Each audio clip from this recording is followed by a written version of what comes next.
Hello, this is Dakin Matthews, and this is Sheltering with Shakespeare. Today, I want to offer you a little insight into what I think Shakespeare thought acting was. Now, most of us all know about Hamlet's famous advice to the players in Act 3, Scene 2 of Hamlet, how actors are supposed to speak trippingly on the tongue, meaning lightly and quickly like a dance, how they're not to elongate their vowels and over-enunciate their consonants like a town crier, how they are not to gesture too much, sawing the air, or indulge in ridiculous talking and walking, strutting and bellowing, but that they must, even in the most passionate speech, maintain a smoothness and a temperance, never overacting or underacting, but hitting the exact sweet spot the text requires without ever losing a certain naturalness of speech and gesture, so that the audience will recognize real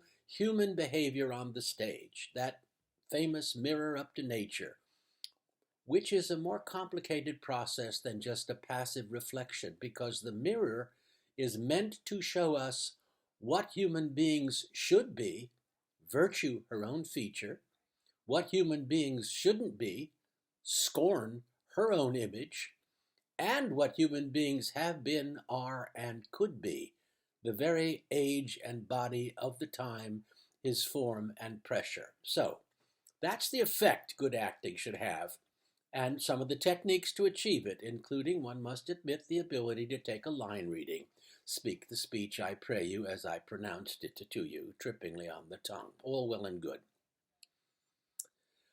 But a lot of the advice is negative. What not to do, and a lot of it is result-oriented, what the effect should be. The question remains, how exactly do I do that? What's the secret to good acting? What's the mystery, as Shakespeare might say? Because mystery in this context and in Shakespeare's day meant trade secret, what the master passed on to his journeymen and his apprentices so that they could become full members of the guild. Medieval mystery plays were called mystery plays because it was the guilds who performed them. So, what's the mystery? Or mastery might be a better word. Does Hamlet give us any clues to that? The answer is yes, he does, but not in this scene. Earlier, when he first meets the players, and after he's watched a passionate impromptu performance by one of them, and after they've left, he thinks about what he just experienced as an audience member, and he says this, and I'm going to read it just so I get it exactly right. Is it not monstrous that this player here, but in a fiction, in a dream of passion, could force his soul so to his own conceit that from her working all his visage wan, tears in his eyes, distraction in his aspect, a broken voice, and his whole function suiting with forms to his conceit, and all for nothing, for Hecuba. What's Hecuba to him, or he to Hecuba, that he should weep for her? Okay, now, to understand this passage well, you need to know a little more about some specific vocabulary. Monstrous means literally of unnatural birth.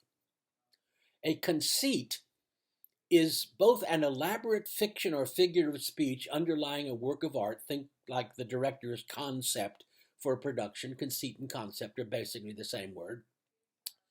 And it also means a complex concept existing in the mind, an idea not necessarily grounded in reality, but produced by the mind itself, and it is thus allied with the idea of conception, the first step towards the act of giving birth.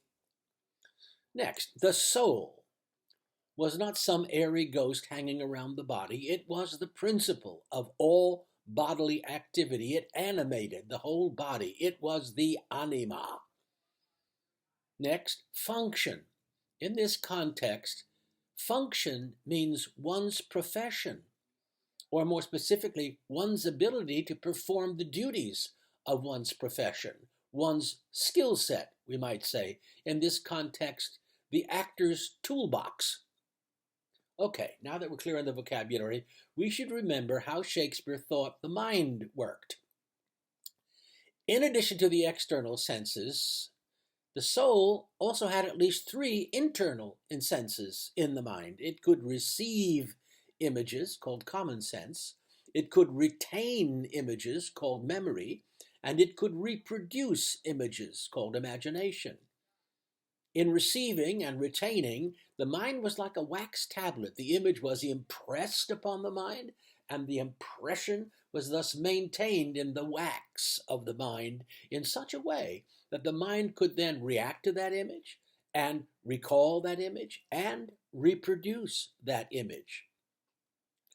Now that we know all that, what Hamlet seems to be saying is that the actor forces his soul so to his own conceit, takes a fictional concept, and impresses it upon the soul, its form and pressure, so forcefully that the soul, the source of all human activity, responds by producing from her working, the soul anima being feminine, producing all the effects, all the appropriate behaviors, all the outward signs, using the actor's skill set, his whole function, as if the concept were real. The conceit is the fictional what if, and the trained actor lets that what if become so real, so fixed in his consciousness, that the trained body, the trained voice respond effortlessly and as intimately as your soul does with your body, as Benedict says. So, yes, it's true. Shakespeare invented Stanislavski. Thanks for watching.